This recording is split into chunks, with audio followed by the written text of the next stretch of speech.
Alright guys, Rods Over Bricks here. Just picked this up from my local Target. And if you guys have seen my channel, you probably know exactly what I'm going to do to this thing.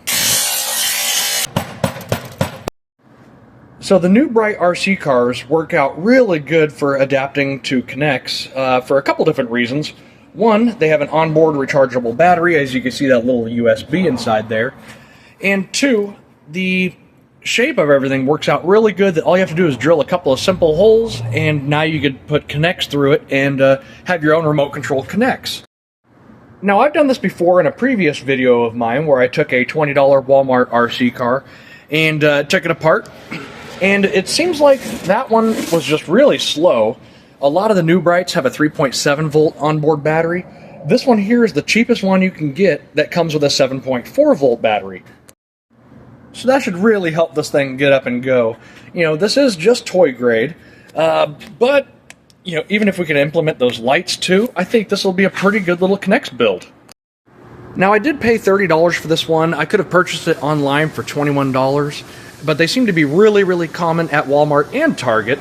But for some reason, my local Target just never carries these. So once one came in, I went and snagged it. So let's get this box open, see what's inside, maybe take it out for a little test rip before we take it apart. And I'll show you guys how to adapt it to Knex.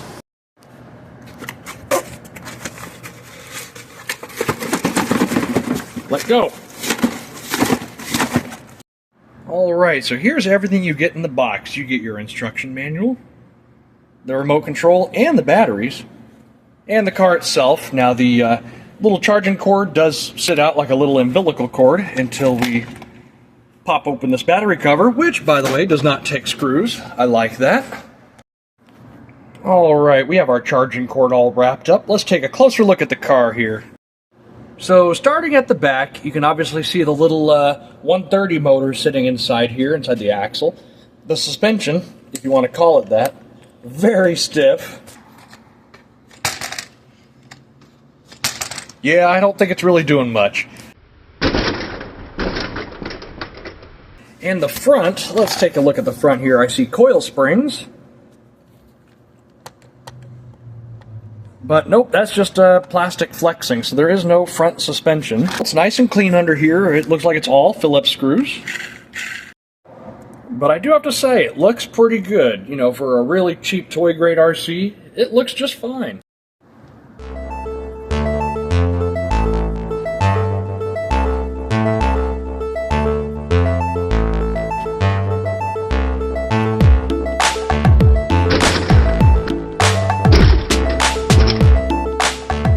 So in the front, the steering is comprised of another 130 motor sitting inside here with a little spring return apparatus. It does have the trim adjustment down here on kind of a small little weird knob, like you may have to grab it with pliers.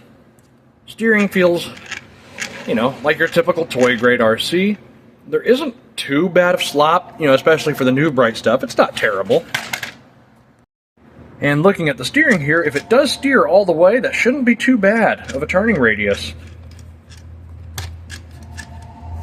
Now, something I did just notice, most everything's Phillips screws, but at the back tire here, let's see if I can zoom in on that. Look at that little dingus in there.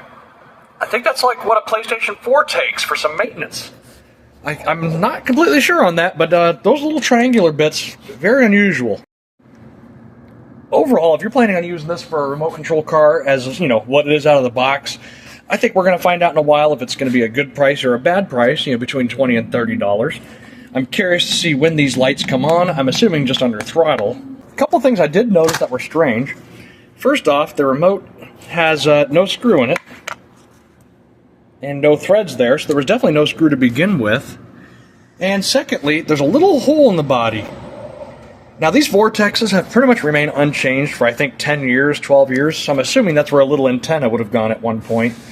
But still just kind of funny to see a new car with a little tiny hole. So let's pop these in, get the car on a charger, and see how it does. Alright guys, let's get this thing unplugged, get it wrapped up inside there, and see how it does on the little jump. We got one jack stand to go around, go down the long straightaway around this jack stand, and back over the ramp. And I do apologize ahead of time. I have this remote here, and I'm trying to hold my little camera tripod thing on the remote. So first off, let's see if we have steering. We do. Left and right are the proper orientation. And time for this radical speed, 7.4 volts lithium ion. Are you ready? Let's go! And around the jack stand we go. And over the ramp of doom. Hang on. And over the ramp of doom. There we go, around this little jack stand here. Definitely just a little warm-up lap. Okay, around the frontage. We're making that corner. And the doom, there we go, we did it, we landed it.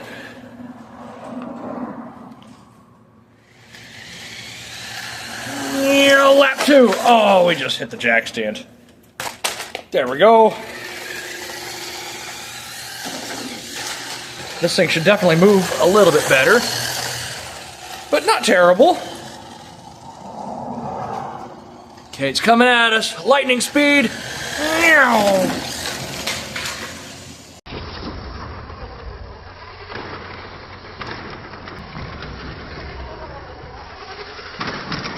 All right, let's see if we can do a J-turn.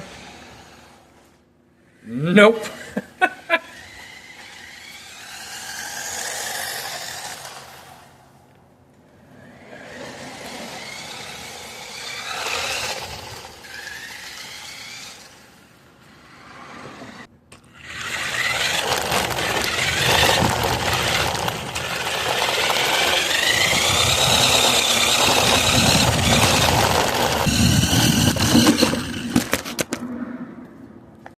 Alright guys, so now that we've had our fun with this thing and seen what it can do, we're going to go ahead and take the body off. We're going to take out this screw over here, and a couple more on the back side, and this body should pop right off. Alright, so now that we have the body off, we can go ahead and unclip this wire here, and take this little piece out. That way we start getting all the guts out of this thing. Now all we're going to want to do is just unplug the steering in the front, and the motor in the back. Go ahead and flip it over, take out these two screws, and then these two screws. The shock absorbers get unclipped, and then this thing should pop right out of there.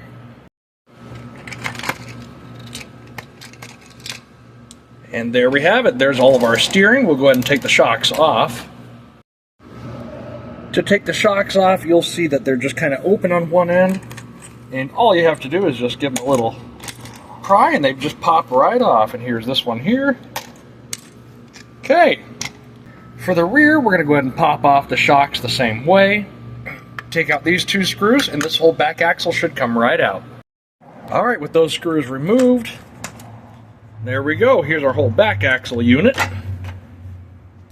Now for the electronics, we're just going to pull this one screw out.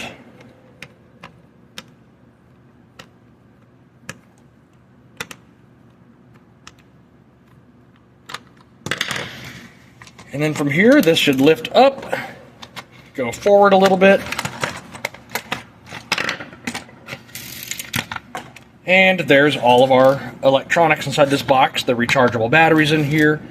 That was the bottom of the RC car. That's where the little charging USB umbilical cord is. And here's the inside of that box. As you'll see here, there are a couple of what I believe to be 14500 style batteries, which are 3.7 volts each. So this is, in fact, 7.4 volts. And here's all the pieces plugged back in, just to show you guys here. We still have our steering. Oh, and our throttle. Alright, and to fit the front, what we're going to do is, I have this little piece of Knex here as my template and the width of the chassis I like to build. And we're just going to drill a 1/4-inch hole right through where this kind of meets up in the center so that these can slide in that way.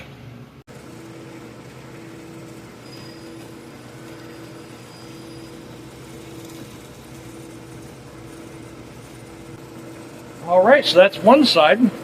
Now the rod can fit right through there, just like that. Time to drill one more hole.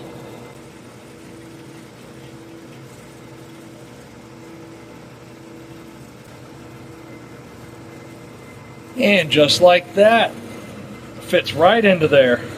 Alright guys, so for the rear, it was pretty easy. I just took those red connectors here and drilled them out with a 9mm drill bit.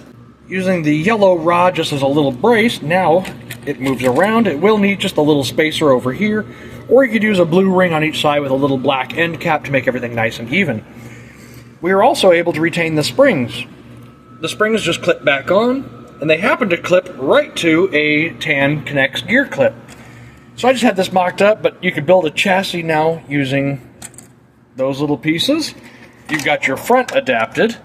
Last thing to do would be to adapt this little box, and it's real simple. I just like to drill this out with a 1/4-inch drill bit, and right over here towards the back end, drill another 1/4-inch hole here, and from there you could just kind of figure out where the Knex fits through and have this thing clip down, and you're ready to build something.